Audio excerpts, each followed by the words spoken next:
Okay, good morning. Just took my scarf off. I just wanted y'all to see how my hair is lasting through the workouts. I hope my hair pattern, my curl pattern come back. My kink pattern come back, if you will. What was I to? Oh, today is day 19, and it is about redefining success. What does this? What does success look like? What does success look like when it's rooted in self-respect rather than external validation? The affirmation is my worth is not measured by achievement but by authenticity. So this one right here. So one of the things what I say to my kids, you could never do anything. Oh, I don't have my mic on, but that's cool. We got to go with it. You could never do anything to make me love you any more or any less. And I often think about what my life would have been like if I would have had that. Like if somebody would have told me, listen, in all you achieve, do it because you want to do it. Because me, I'm not going to love you any more or less. You're worthy just because. Like, you don't have to be anything. The slate is clean with me. You don't got to do nothing for my love. There's nothing you can do that's going to take it away.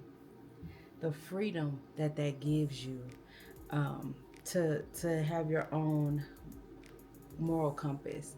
What would you do? Like, think about when you think about that and like how your life might be different if you were operating from a place where I don't have to do anything extra to be worthy of love, of self respect, of self acceptance.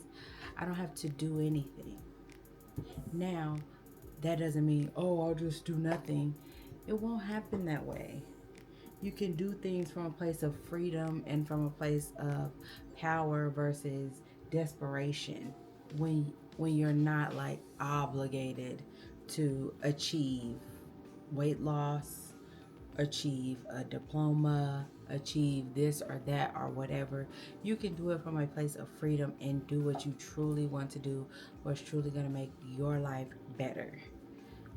So, when you journal today, one of the things to think about might be how would your life be different if, nobody ever said to you, if you got all A's and one B, and somebody said, well, what's the B? They talk to you about the B.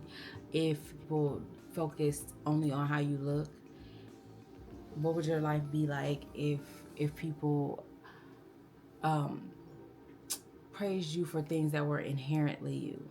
You being funny, you being smart, you being things that you were just naturally versus things that were all the way change are always changing, like the size of your body or you being pretty because you're getting older every day, right? You're still gonna be pretty, but you're getting older. You know what I'm saying? So it changes. What would life look like if you redefined your success? So when I think about that, it also what comes to mind is there are goals. When you're making goals, there are goals that are external or that are outcome based, and then there are goals that are habit based. And if an outcome based goal would be like, I want to lose 20 pounds, that's a goal that I have some control over. But a goal that I have even more control over is I'm going to track my calories. I'm going to work out, 4 or 5 days a week, whatever. That's a goal that I have almost 100% control over versus what the scale does, that outcome goal, external validation from the scale. I don't necessarily have as much control over what it does, but I can control what I do.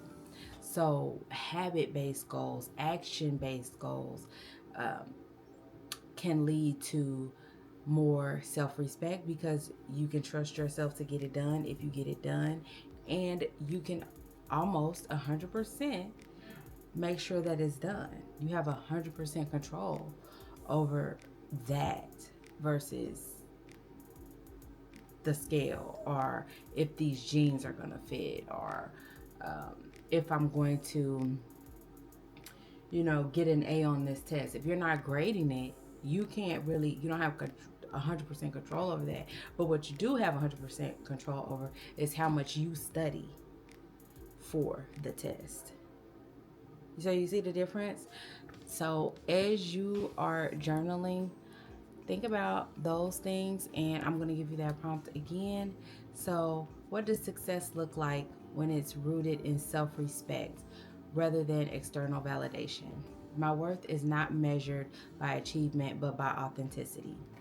So, even today, so two things I want to talk about. So, the rooted in self respect, like when you start doing what you say you're going to do, it comes with another level of self respect, because you can trust yourself, and that it's a totally different ball game when you learn that you can trust yourself.